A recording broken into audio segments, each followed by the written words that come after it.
दोस्तों कहानी शुरू होती है और हम देखते हैं एलिस नाम की एक सिंगल मदर को, जो कि एक मैगजीन में लेखक का काम करती थी। आगे जब एलिस किसी काम से दूसरे शहर जा रही थी, तभी उसकी पास वाली सीट पर बिली नाम का एक लड़का आकर बैठ जाता है। तभी बिली एलिस को देखता है और पहली ही नज़र में उससे प्यार कर बैठता है, लेकिन एलिस उस पर ध्यान नहीं देती और सोचती है कि इसकी उम्र के सभी लड़कों का यही हाल है, कहीं कोई सुंदर लड़की देखी नहीं कि उससे प्यार कर बैठते हैं। आगे जब हवाई जहाज में टर्बुलेंस आती है तो डर के मारे एलिस बिली का हाथ पकड़ लेती है। अब यह देखकर बिली बहुत ज़्यादा एक्साइटेड हो जाता है और सोचने लगता है कि अब तो यह भी मेरे से सच्चा वाला प्यार करती है। थोड़ी देर बाद हवाई जहाज भी लैंड हो जाता है और फिर जब एलिस अपनी सीट से उठकर जाने लगती है तो वह अपना पेन ड्राइव वहीं पर भूल जाती है, जो देखते ही बिली उसे वह लौटाने के लिए उसके पीछे भागता है। लेकिन तब तक एलिस अपनी बहन के साथ वहाँ से जा चुकी थी। आगे कार में उसकी बहन उससे कहती है कि मैंने तेरे लिए एक डॉक्टर लड़का देखा है जो तुझे बहुत पसंद आएगा, लेकिन एलिस उससे कहती है कि नहीं, मुझे उससे नहीं मिलना। फिर अगले दिन वह अपने ऑफिस पहुंचती है, जहां पर उसका बॉस उससे कहता है कि आजकल तुम क्या लिख रही हो, दिन ब दिन तुम्हारे आर्टिकल बहुत ही घटिया होते जा रहे हैं। तुमको पता है इसका क्या रीज़न है? कि तुम सिर्फ अपना सेम रूटीन फॉलो कर रही हो और कुछ भी नया ट्राई नहीं कर रही हो, और जब तक तुम कुछ नया ट्राई नहीं करोगी तब तक तुम कुछ भी नया नहीं लिख सकती।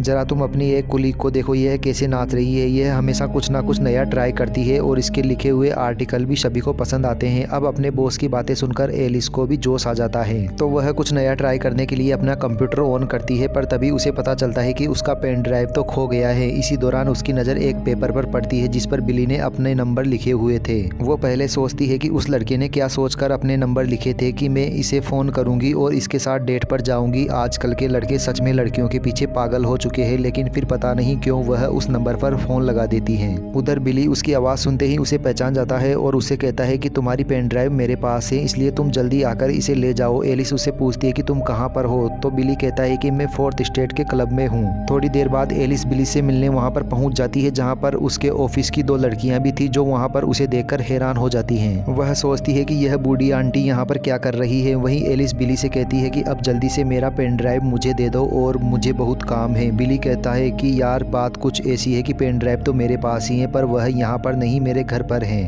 एलिस कहती है कि तुम पागल हो गए हो क्या? फिर तुमने मुझे यहाँ पर बुलाया ही क्यों? अब जल्दी से तुम्हारे घर चलते हैं क्योंकि मुझे मेरा पेन ड्राइव अभी वापस चाहिए। आगे बिली उसे अपनी स्कूटी के पास लेकर जाता है और फिर जब वो उसमें से हेलमेट निकालकर उसे पहनाने लगता है तो यह सब दूर से देखने में ऐसा लग रहा था कि यह दोनों एक दूसरे को किस कर रहे हैं, जो सब एलिस की ऑफिस की वह लड़कियां भी देख लेती है और उनकी फोटो खींचकर उसे इंटरनेट पर डाल देती हैं। आगे घर पर बिली उसे उसका पेन ड्राइव दे देता है, जिसको लेकर वह सीधा ही वहाँ से जाने लगती है। पर तभी बिली हिम्मत करके उसे पूछने लगता है कि क्या तुम मेरे साथ कॉफ़ी पीने चलोगी? तो एलिस कहती है कि अभी तुम छोटे हो और मुझे नहीं लगता कि हम दोनों के बीच में कुछ भी हो सकता है, इसलिए जब तुम बड़े हो जाओ तब मेरे पास आना। जो कहकर वह वहाँ से चली जाती है। इसके बाद जब वह अपने ऑफिस आती है तो वह देखती है कि वहाँ पर सभी लोग उसे ही घूर रहे थे, जो देखकर उसे कुछ समझ नहीं आ रहा था कि यह लोग मुझे ऐसे क्यों देख रहे हैं। इसी दौरान वहाँ पर उसकी असिस्टेंट आती है, जिससे एलिस पूछती है कि यह सब क्या चल रहा है, यहाँ सब मुझे ही क्यों घूर रहे हैं। असिस्टेंट कहती है कि क्योंकि तुम्हारी एक जवान लड़के के साथ किस करते हुए फोटो वायरल हो रही है, जिसको देखते ही एलिस घबरा जाती है और कहती है कि यह जैसा दिख रहा है वैसा कुछ भी नहीं है। लेकिन वहीं पर यह बात जब उसके बॉस को पता चलती है तो वह कहता है कि यह तो बहुत ही अच्छी बात है कि तुम कुछ नया ट्राई कर रही हो, इससे तुम्हें कुछ नया सीखने के लिए प्रेरणा मिलेगी। उधर एलिस भी यह सोचती है कि अगर उसके बॉस को यह सब अच्छा लग रहा है तो क्यों ना इसी काम को जारी रखा जाए। जिसके अगले ही दिन वह बहुत ही सुंदर बनकर बिली के कॉलेज पहुंच जाती है और उससे पूछती है कि आज रात को तुम फ्री हो क्या? बिली कहता है कि मैं तो जब से पैदा हुआ था तब से ही फ्री बैठा हूँ। अब बिली को लग रहा था कि एलिस उसके साथ इंटीमेट होने वाली है, लेकिन वह तो उसे अपना नकली बॉयफ्रेंड बनाकर रात को एक पार्टी में ले जाती है। वहीं जब बाकी के लोग उसे एक जवान लड़के के साथ घूमते हुए देखते हैं तो वह सभी एलिस से जलने लगते हैं। फिर अगले दिन वह बिली को अपने साथ एक फैशन शो में ले जाती है, जहाँ पर एक मॉडल रैंप वॉक कर रही थी, तो उसी दौरान एक मॉडल की हील टूटने की वजह से वह वहीं पर गिर जाती है। पर तभी बिली उसे उठाने के लिए उसके पास आता है, जो सब एलिस की कंपनी की CEO भी वहाँ पर देख रही थी। फिर फैशन शो के बाद वहाँ पर एक पार्टी होती है, जहाँ पर एलिस बिली के साथ चिपक चिपक कर डांस कर रही थी और वहीं यह सब उसका बॉस भी देख रहा था। दरअसल एलिस यह सब अपने बॉस को दिखाने के लिए ही कर रही थी, ताकि उसके बॉस को लगता रहे कि वह कुछ नया ट्राई कर रही है। आगे पार्टी के बाद बिली उसे उसके घर छोड़ने जाता है, जहाँ पर जाने से पहले वह उसे किस करने की कोशिश करता है, लेकिन एलिस उसे ऐसा करने नहीं देती और वहाँ से अपने घर चली जाती है। लेकिन फिर थोड़ी देर बाद बिली उसका दरवाज़ा खटखटाता है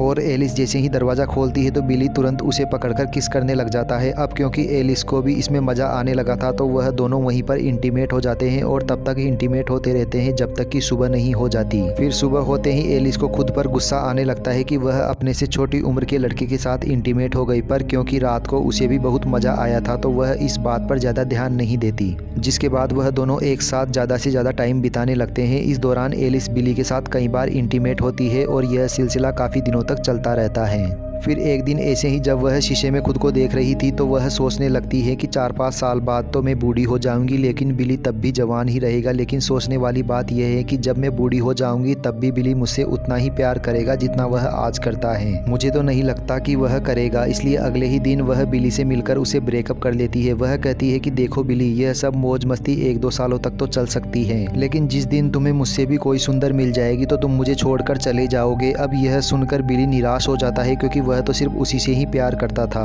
अब ऐसे ही कई दिन बीत जाते हैं और फिर एक दिन एलिस की सीईओ उनके ऑफिस आती है ताकि वह अगले महीने में आने वाली मैगजीन का कवर फोटो डिसाइड कर सके। तभी वह एलिस से कहती है कि इस बार मुझे कवर फोटो के लिए एक नया मॉडल चाहिए। वह उससे पूछती है कि तुम्हारे बॉयफ्रेंड बिली का क्या हुआ। मुझे लगता है कि हमारे कवर फोटो के लिए वह बिल्कुल बेस्ट रहेगा क्योंकि मैंने उसे उस दिन फैशन शो में उस मॉडल की मदद करते हुए देखा था और मुझे लगता है कि हमारे कवर फोटो के लिए उसका चेहरा बिल्कुल बेस्ट है। अब उसका नाम सुनते ही एलिस परेशान हो जाती है क्योंकि उसने इतनी मुश्किल से तो उससे अपना पीछा छुड़वाया था और यह बुढ़िया उसे वापस लाने को कह रही थी।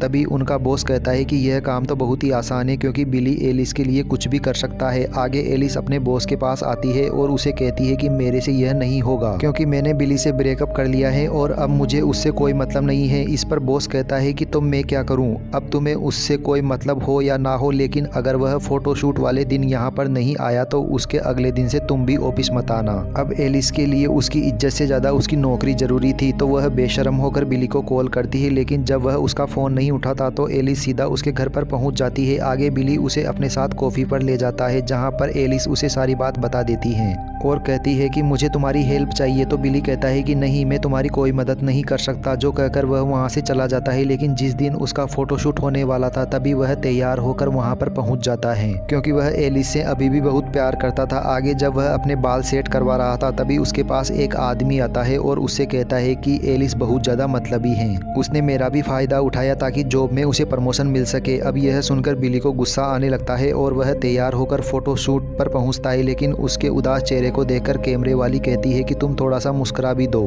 तो बिली कहता है कि तुम फालतू मत बोलो और तुम्हें जो काम दिया है वह करो। अब यह सुनकर उस लड़की को गुस्सा आ जाता है और वह कहती है कि मैं तो इस गधे की फ़ोटो नहीं खींचूंगी। तभी बिली भी भड़क जाता है और कहता है कि मैं तो यहाँ से जा रहा हूँ, जो कहकर वह सब कुछ ऐसे ही छोड़कर वहाँ से जाने लगता है। तभी एलिस उसको रोकने के लिए उसके पीछे आती है, पर तभी बिली उसे कहता है कि तुम धोखेबाज हो, तुमने मेरे साथ प्यार का नाटक किया और जब तुम्हारा काम निकल गया तो तुमने मुझे किसी आवारा कुत्ते की तरह सड़क पर छोड़ दिया। वहीं यह सब बातें वहाँ पर खड़े सभी लोग भी सुन रहे थे। आगे उसका बॉस एलिस के पास आकर कहता है कि तुमने इस बेचारे का फ़ायदा उठाया, जो कहकर वह उसे काम से निकाल देता है। आगे कुछ दिन बीत जाते हैं और हम एलिस को देखते हैं जो अब पूरी तरह अकेली पड़ चुकी थी। इसी दौरान उसे एहसास होने लगता है कि उसने बिली के साथ सही नहीं किया। उसे लगता है कि उन दोनों के बीच में जो कुछ भी था शायद वह सच्चा वाला प्यार था जिसे वह कभी भी समझ नहीं पाई। अब वह अपने प्यार को ऐसे ही नहीं जाने देना चाहती थी, इसलिए वह भागकर उसके कॉलेज आ जाती है और फिर पूरी क्लास के सामने ही बिली को प्रपोज कर देती है। वहीं बिली जो एलिस से अभी भी प्यार करता था वह यह सुनते ही एलिस के पास दौड़ा चला आता है, जिसके बाद वह दोनों एक दूसरे को किस करते हैं। और दोस्तों इसी के साथ यह कहानी यहीं खत्म हो जाती है। दोस्तों यह मूवी आपको कैसी लगी? अगर वीडियो पसंद आई हो तो चैनल को सब्सक्राइब कर दीजिए और वीडियो को लाइक कर दीजिए। मिलते हैं अगली मूवी के साथ, तब तक बने रहिए हमारे साथ हमारे चैनल पर।